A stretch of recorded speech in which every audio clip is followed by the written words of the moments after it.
എപ്പോഴും ചിന്തിക്കാറുണ്ട്. ഇന്നലെ അവിടെ നടന്ന ഒരു പോയിന്റ് ഇന്നലെ പറഞ്ഞ് ഞാനിവിടെ ആവർത്തിക്കുകയാണ്. നമ്മുടെ നാടിപ്പോൾ പോകുന്നത് എങ്ങോട്ടാണ്? രാഷ്ട്രീയ വശങ്ങളിലേക്ക് ഞാൻ കടക്കുന്നില്ല.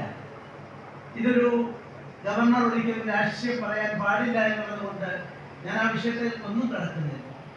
പക്ഷെ കേരളീയ സമൂഹത്തിൽ നമ്മൾ അറിഞ്ഞോ അറിയാതെയോ ഭാവാത്മകമായി പോകേണ്ട ഒരു സമൂഹം, അന്യരെ പറ്റി ചിന്തിക്കുമ്പോൾ എല്ലാവരെയും ഉൾക്കൊള്ളാനും സംശീകരിക്കാനും സാധിക്കേണ്ട കേരളീയ ജനത ഇന്നൊരു നിഷേധാത്മകതയിലേക്ക് പോകുന്നോ, ആ നിഷേധാത്മകതയിൽ അഭിരമിക്കുന്നവരായി മാറുന്നോ എന്ന് സംശയിക്കുന്ന ഒരു മലയാളിയാണ് ഞാനത് പറയാൻ കാരണം, ഗുരുദേവനല്ലാതെ ഗുരുദേവന്റെ ജീവിതത്തിൽ അത് 64 പുസ്തകങ്ങൾ എഴുതിയത്, ആ പുസ്തകങ്ങൾ മുഴുവൻ ഒന്ന് വായിച്ചു നോക്കിയാൽ ഒരു പക്ഷേ ഞാൻ കുമാരനാശാനെ ഭാവാത്മകതയുടെ കവിയായി, കാൽപ്പനികതയുടെ കവിയായി കേരളം കണ്ട ഏറ്റവും മഹാനായ മഹാകവി കുമാരനാശാൻ SNDP യോഗത്തിന്റെ ജനറൽ സെക്രട്ടറിയും അതുപോലെ ഗുരുദേവന്റെ അരുമ ശിഷ്യനുമായിരുന്നു.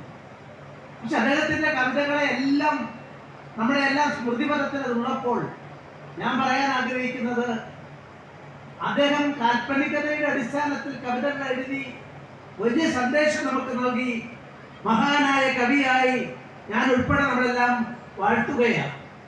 പക്ഷെ ഗുരുദേവന്റെ കവിതകളുടെ വിഷയം വേദാന്തമായി.